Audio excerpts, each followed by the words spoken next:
हफ्ते में 7 दिन होते हैं और उस 7 दिन में हम क्या करते हैं? प्रत्येक दिन किसी न किसी भगवान की हम पूजा करते हैं, अपने इष्ट देव की पूजा करते हैं।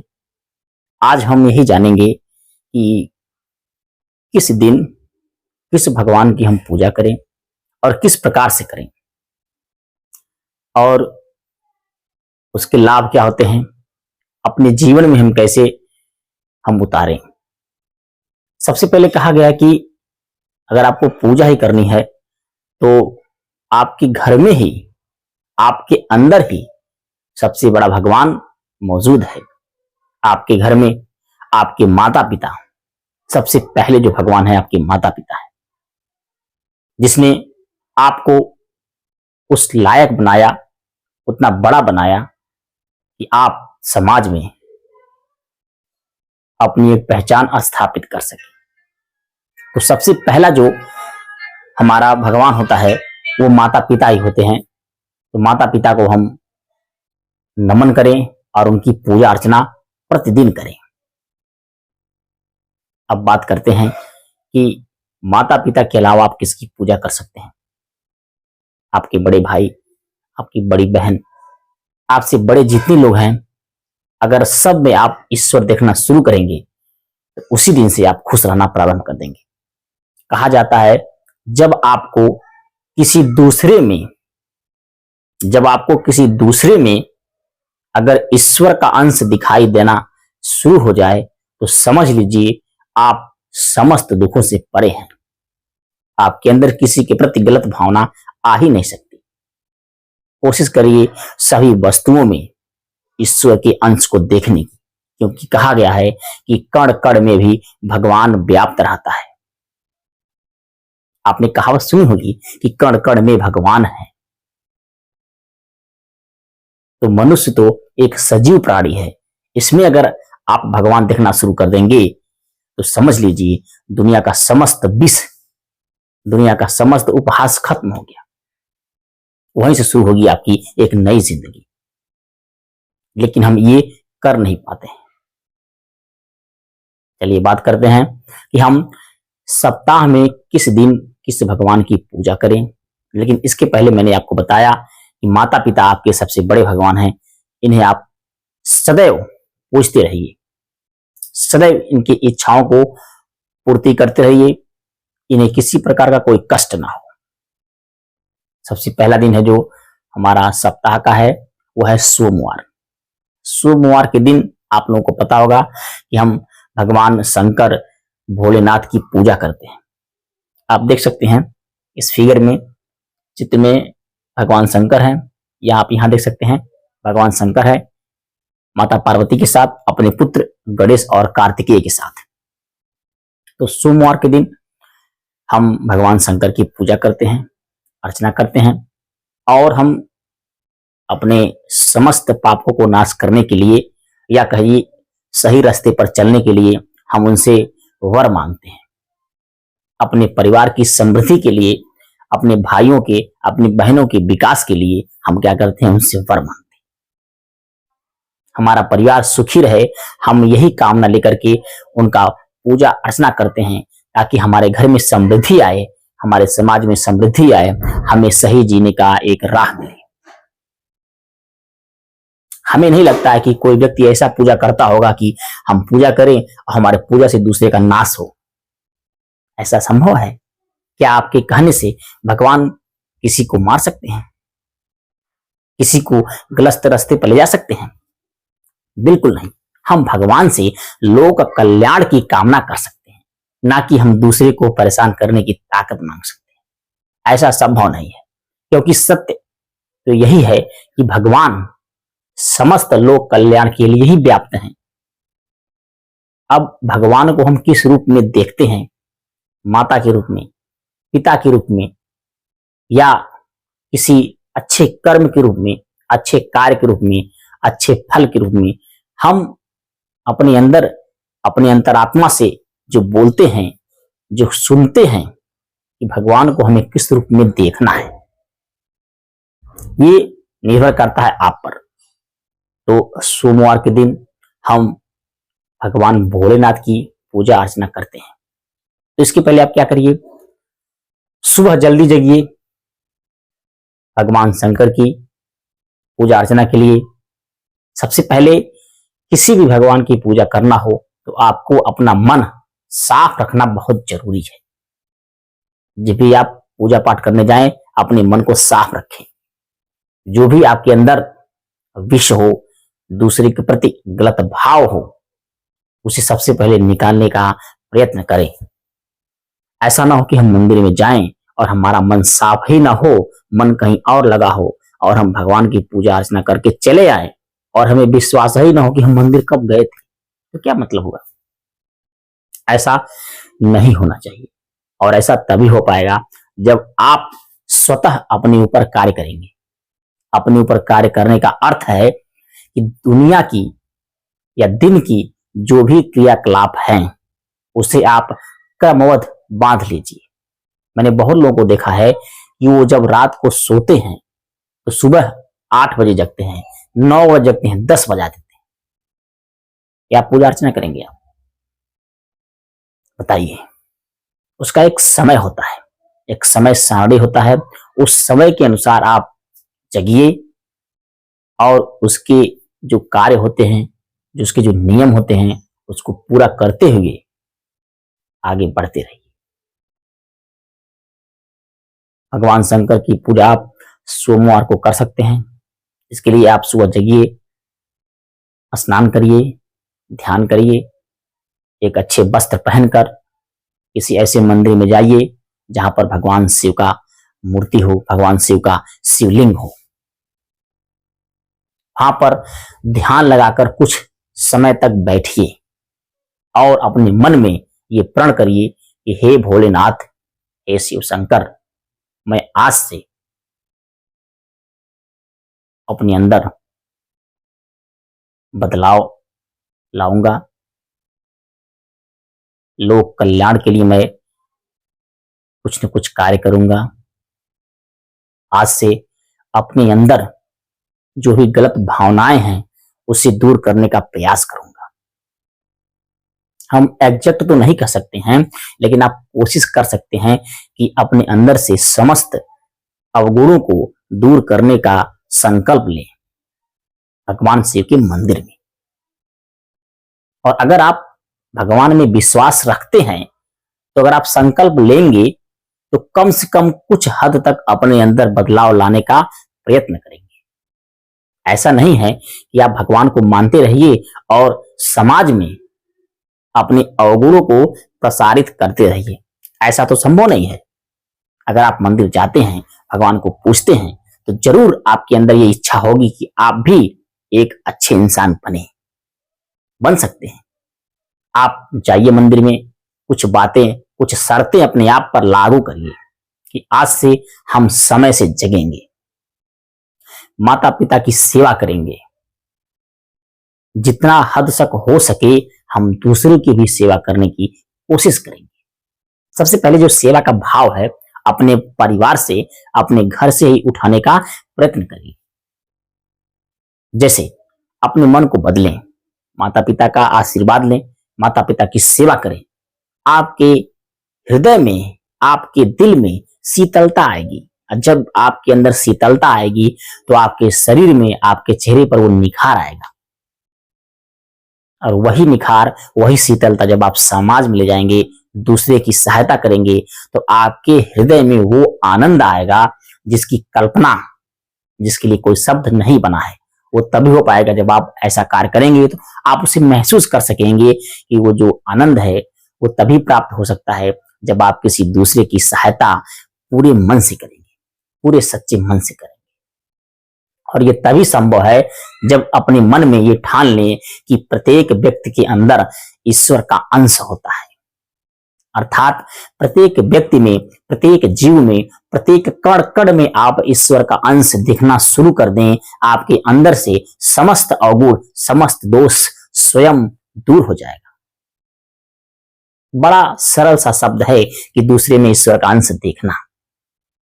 अब आप ये बताइए, अगर आप किसी व्यक्ति में या किसी जीव में ईश्वर का अंश देखना प्रारंभ कर देंगे तो निश्चित रूप से आप उसके खिलाफ कुछ अपशब्द नहीं बोलेंगे, क्योंकि आपको यकीन है कि प्रत्येक व्यक्ति, प्रत्येक जीव के अंदर ईश्वर का अंश है, तो आप उसे प्रणाम ही करेंगे। आप यही कहेंगे, हे देव, हे इष्ट देव, हे ईश्वर के अंश, हमें समस्त गुणों से दूर करके हमें इस लोक में लोक कल्याण के लिए सही रास्ता दिखाने का प्रयास करें। सोचिए, अगर आप सही रास्ते पर चलकर दूसरे की सेवा करते हैं, दूसरे की सहायता करते हैं, तो निश्चित रूप से आपको बहुत अच्छी खुशी मिलेगी। बड़े बड़े लीडरों को देख लीजिए, बड़े बड़े साधु महात्माओं को देख लीजिए, जो आज से बहुत पहले हुए हैं, पृथ्वी पर क्या क्या देकर के गए हैं, जिसे हम सुनते हैं, स्वीकार करते हैं और उस पर चलने की कोशिश करते हैं, लेकिन ऐसा कर नहीं पाते। इसका एक कारण है। एक छोटी सी कहानी हम बताना चाहते हैं।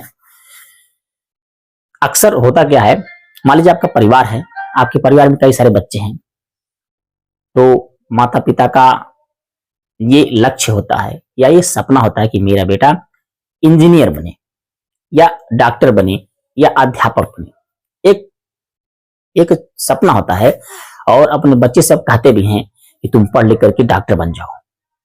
चलिए मान लीजिए आपका सपना है, माता पिता का सपना है कि बच्चा पढ़ लिख करके इंजीनियर बन जाए, लेकिन आपने कभी अपने बच्चे से पूछा वो क्या बनना चाहता है?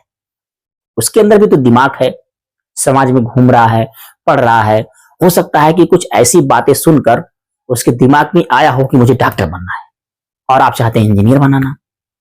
वो डॉक्टर बनना चाहता हो सकता है वो अभिनेता बनना चाहता हो सकता है वो नेता बनना चाहता हो सकता है वो कुछ भी न करना चाहता हो। तो होता क्या है, ध्यान समझिएगा। आपने लक्ष्य रखा डॉक्टर बनाने का, आपका पुत्र चाहता है इंजीनियर बनना, लेकिन जब समाज में घूमा तो उसे लगा अरे डॉक्टर बनना तो बहुत अच्छा है। फिर किसी ने कहा दिया अरे इंजीनियर बन जाओ, फिर किसी ने कहा दिया नेता बन जाओ, फिर किसी ने कहा दिया अभिनेता बन जाओ, फिर किसी ने कहा दिया आतंकवादी बन जाओ, फिर किसी ने कहा दिया चोर बन जाओ। अब उसके दिमाग में घूमता है इंजीनियर बने, डॉक्टर बने, नेता बने, अभिनेता बने, थोड़ा सा अच्छा बेटा बन जाए, थोड़ा सा बुरा बेटा बन जाए। अब क्या होता है, अब दिमाग में इतनी सारे लक्ष्य, इतनी सारी बातें गूंजती हैं, और अंत में क्या होता है कि आपका बेटा कुछ भी नहीं बन पाता। न वो डॉक्टर बन जाता है, न वो डॉक्टर बन पाता, न इंजीनियर, न नेता, न अभिनेता। होता क्या है, कई लक्ष्यों पर भटकने से आपको किसी भी लक्ष्य की प्राप्ति नहीं होती है। क्योंकि एक महान दार्शनिक, जिनका नाम है डम्बिल, उन्होंने कहा है कि दुनिया की कई वस्तुओं को छोड़कर एक वस्तु पर केंद्रित करना, ये क्या है, शिक्षा है, क्या है, लक्ष्य है।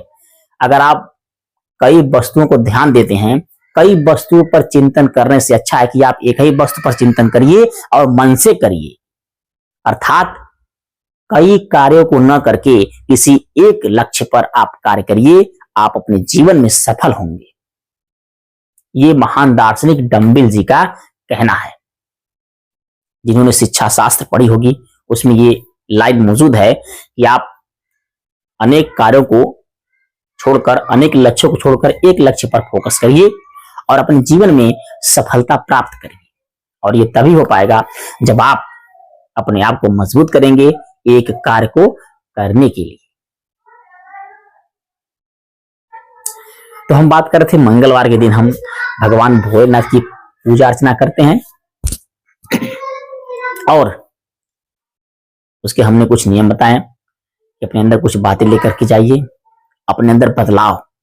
अब मान लीजिए आपने सोमवार के दिन मंदिर में गए और आपने ईश्वर से कहा कि मैं एक अच्छा इंसान बनना चाहता हूं, हमें सही रास्ते पर लाने का आप प्रयत्न करिए। मैं कोशिश आज से शुरू कर रहा हूं, मैं लोगों की सहायता करना चाहता हूं, अपने अंदर से समस्त गलत भाव को मैं दूर करना चाहता हूं, और आज से मैं एक अच्छा इंसान बनूंगा। और मैं आज से समस्त जीवों में, समस्त प्राणियों में, समस्त कण कण में आपका अंश देखना शुरू करता हूं। इतनी सारी बातें आप मंदिर में जाइए, कहिए, और उसी दिन से शुरू करने की कोशिश करिए। चलिए अब बात कर लेते हैं मंगलवार के दिन। मंगलवार दिन ही नाम इतना बड़ा है, इतना भारी भरकम लगता है, इतना साहस, इतना उत्तेजनापूर्ण लगता है कि सुनने पर बहुत खुशी होती है। सभी जानते हैं मंगलवार के दिन भगवान बजरंग बली, जिनकी हम पूजा अर्चना करते हैं, जिनके अंदर अपार बल है, जिनके अंदर अपार बल है, अपार शक्ति है, जिन्होंने एक वृक्ष को न लाकर पूरे पर्वत को लाकर भगवान श्री लक्ष्मण की जान बचाते हैं, ऐसे वीर हनुमान को सत सत नमन करने पर भी वो नमन कम पड़ जाता है। जिन्होंने सेवक धर्म की उस पराकाष्ठ सीमा को पार कर दिया जिसे आज तक किसी के बस में पार करना नहीं है। सोचिए, पंच तत्वों में पूजे पवन देव के बेटे हैं वीर हनुमान। बाल रूप से ही इनके पास अपार शक्तियां थी। आप लोगों ने सुना होगा, वाल समय कभी भक्ष लिए तब तीनों लोक भयो अंधियारो। जब ये बाल रूप में थे तो उस समय इन्हें भूख लगा। प्रत्येक दिन तो खाना इनकी माता अंजना देती थी, लेकिन एक दिन भोजन देने उन्हें लेट हो गया तो बजरंग बली ने सोचा, आज माता जी को क्यों तंग करें, आज भोजन हम स्वयं ढूंढ लेते हैं। तो भोजन ढूंढने के लिए वो घर से बाहर निकले और उनका नजर सीधे आसमान पर पड़ता है। सुबह का समय था, उस समय सूर्य बिल्कुल फल की तरह लाल अभी निकल रहे थे। तो सोचे कि लगता है कोई फल है और आसमान में लटक रहा है, आज क्यों न इसे खाकर अपनी भूख को शांत कर लेते हैं और माता जी को बताएंगे भी नहीं। अब उनके अंदर बाल रूप से ही अपार शक्ति थी। अब वो उड़ते हैं, उड़ते आसमान में जाते हैं और जैसे जैसे ऊपर जाते हैं सूर्य का साइज बढ़ता जाता है और ये अपने मुंह को खोलते जाते, बढ़ाते बढ़ाते बढ़ाते 32 योजन का मुंह करके सूर्य को निगल लेते हैं। और जैसे सूर्य को निगलते हैं चारों तरफ अंधेरा अंधेरा छा जाता है। आपको पता होगा, अगर जब सूर्य नहीं निकलता है तो क्या होता है, पृथ्वी पर समस्त जगह अंधेरा छा जाता है। जब सूर्य को निगल लेते हैं तो चारों तरफ अंधेरा छा जाता है, देवताओं में त्राहि त्राहि मच जाती है। लोग सोचते हैं अभी तो सूर्य निकला था और अभी तुरंत रात हो गई। जब बात इंद्रदेव के पास जाती है तो उन्हें पता चलता है कि पवन देव के बेटे हनुमान ने सूर्य को निगल लिया है।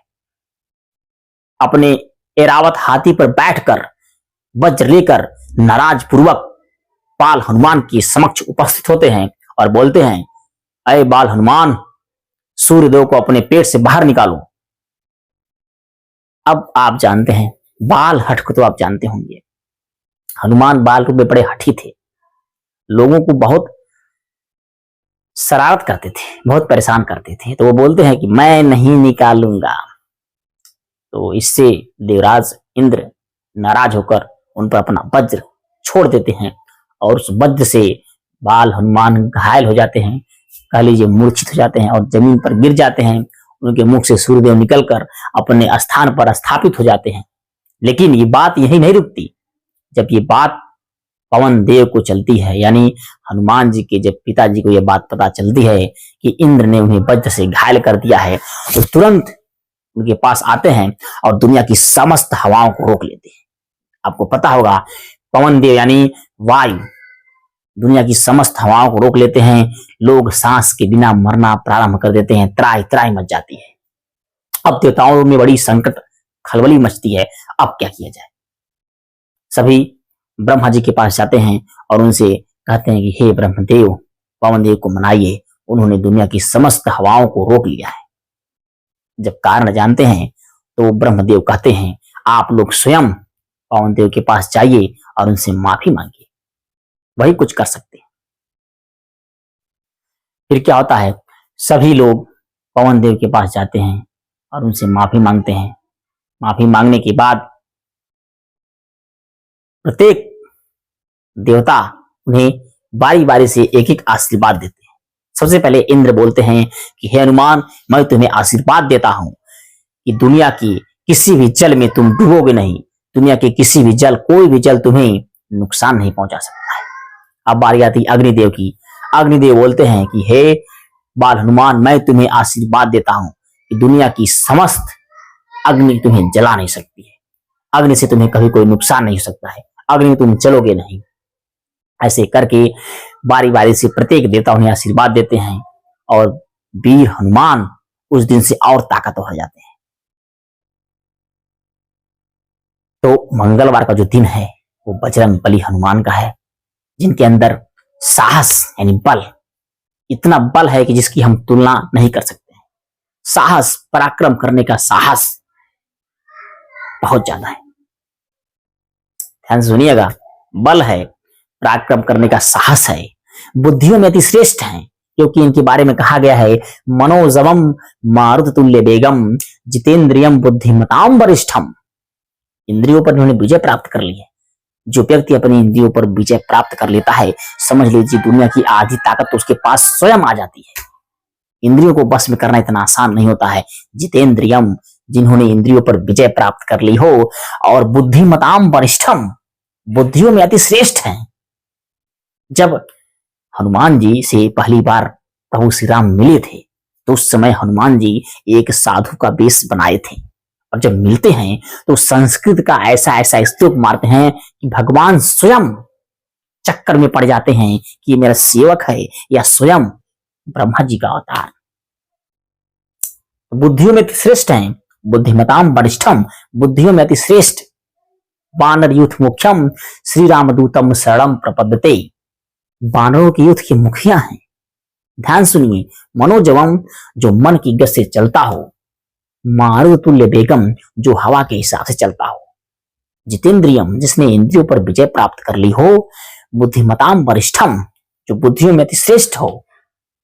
उसके बाद वानर यूथ मुख्यम श्री रामदूतम शरणम प्रपद्यते, जो वानरों के युद्ध के मुखिया हैं और भगवान राम के शरण में रहते हैं। ये सभी उनकी डिग्रियां हैं। मनोजवम मारुतुल्य बेगम जितेंद्रियम बुद्धिमताम वरिष्ठम वानर यूथ मुख्यम श्री रामदूतम शरणम प्रपद्यते। सोच लीजिए, इतने पराक्रमी, साहसी, धैर्यवान और इंद्रियों पर विजय प्राप्त करने के बाद भी हमारे वीर हनुमान क्या हैं? एक भगवान के सेवक हैं और उनके चरणों में निवास करते हैं। सोचिए, इतनी ताकत होने के बाद भी, जिसके पास इतनी ताकत है, अपार ताकत है, स्वयं एक भगवान है, लेकिन फिर भी एक मानव रूपी अवतार व्यक्ति के चरणों में है, उनका सेवक है, उनका दास है। एक लाइन कही गई है इनके बारे में जो माता सीता से खुद स्वयं बोलते हैं, रामदूत मैं मातु जानकी, रामदूत मैं मातु जानकी सत्य शपथ करुणा निधान की। हे माता, मैं प्रभु श्री राम का दूत हूं और सत्य शपथ करुणा निधान की। तो मंगलवार के दिन पूजा अर्चना करने से हमारे अंदर साहस आता है, हमारे अंदर ताकत आती है, पराक्रम करने का साहस आता है, अपने इंद्रियों पर विजय प्राप्त करने की एक शक्ति मिलती है। बुद्धियों में आप श्रेष्ठ हो सकते हैं, लेकिन कैसे? आपको हनुमान जैसा कार्य करना पड़ेगा। आजकल हमारे पास अगर बल आ जाता है तो हम पागल हो जाते हैं कि मेरे पास तो बहुत बल है, उसको उठा के पटक दूंगा, इसको उठा के पटक दूंगा। बस जैसे एक चीज का हमारे शरीर में आगमन होता है, हमारे अंदर अहंकार जन्म ले लेता है। फिर क्या होता है? हम सीधे पीछे आना शुरू हो जाते हैं। अभी एक आया बल, बल से अहंकार ने जन्म ले लिया और हमें बलहीन कर दिया, सेवा समाप्त। ध्यान सुनिए, बल आ जाने पर, धैर्य आ जाने पर, संपत्ति आ जाने पर, पैसा आ जाने पर, बुद्धि आ जाने पर आदमी के अंदर अहंकार नामक एक सबसे बड़ा बल जन्म लेता है, जो समस्त चीजों को विनाश करना शुरू कर देता है। अगर आपके अंदर ये चारों चीजें आ जाती हैं, अगर इस पर आपने अपना संयम रखा, धैर्य रखा, इसे बचा कर रखा, तभी आप सफल होंगे। अन्यथा इसके बाद स्वयं अहंकार नामक एक बल, अहंकार नामक राक्षस, अहंकार नामक विष आपके शरीर में प्रवेश करता है और आपके बल को छीड़ करता है, आपके धैर्य को छीड़ करता है, आपके विवेक को छीड़ करता है, आपकी संपत्ति को घटाता है, आपके पैसे को अनावश्यक खर्च करता है। और होता क्या है, आप धीरे धीरे पीछे आना शुरू हो जाते हैं। किसके कारण से? अहंकार नामक विष के कारण से। ये समस्त चारों शक्तियां होने के बाद भी अगर आपने अपने अंदर अहंकार को नहीं लाया तो दुनिया में सबसे महान आप स्वयं हो जाएंगे, वीर बजरंग बली के जैसा। आप मंगलवार के दिन प्रण करिए कि हे वीर बजरंग बली, हे हनुमान जी, हम भी आपकी तरह सेवक धर्म की तरह पालन करते हुए पूजा अर्चना प्रारंभ करना शुरू करते हैं। आज से हम अपने अंदर से जो भी अवगुण है उसे निकालते हैं और आपके श्री चरणों में नमन करते हैं। आपको ऐसा करना पड़ेगा, अन्यथा आपका सारा पूजा अर्चना विफल हो जाता है। और जो सामग्रियां हैं, कहा जाता है भगवान को, भगवान वीर हनुमान को लाल चीजें पसंद है, तो आपकी वो मर्जी है, लेकिन पूजा अर्चना करने से पहले आप अपने अंदर के समस्त अवगुणों को दूर करिए। आप समस्त जीवों में भगवान के अंश को देखना प्रारंभ करिए, तभी आपका पूजा अर्चना सफल होगा, आप सही रास्ते पर चल सकेंगे। ये था मंगलवार के दिन पूजा अर्चना करने की क्या फायदे हैं। क्या फायदे होंगे? अगर आप मंगलवार के दिन पूजा अर्चना करते हैं तो आप बलों से लैस, बल, पराक्रम करने का साहस, विवेक, बुद्धि का आगमन, इंद्रियों पर विजय प्राप्त करने का जो तरीका होता है वो आएगा, और सेवक धर्म से प्राप्त जो शिक्षा होती है वो आपके अंदर समाहित होगी। दूसरे के प्रति प्यार करने का जो लालसा होगी, दूसरे के प्रति सेवा भाव जो होगा वो आपको मिलेगा मंगलवार के दिन भगवान वीर बजरंग बली की पूजा अर्चना करने से। और अगर आपको जिस दिन पूजा अर्चना नहीं समझ में आती है करना, उस दिन अपने परिवार में माता पिता की सेवा करें। किसकी सेवा करें? माता पिता की सेवा करना। माता पिता की सेवा क्यों करते हैं? पता नहीं? पता है? माता पिता की सेवा इसलिए करते हैं कि माता पिता आपको अच्छे अच्छे स्कूल में क्या करते हैं? पढ़ाते हैं। आपको अच्छे स्कूल में पढ़ाते हैं। क्यों पढ़ाते हैं? क्योंकि बच्चा जब बड़ा हो जाएगा तो अच्छा नौकरी पाएगा। पाएगा नहीं पाएगा? अच्छा नौकरी पाएगा।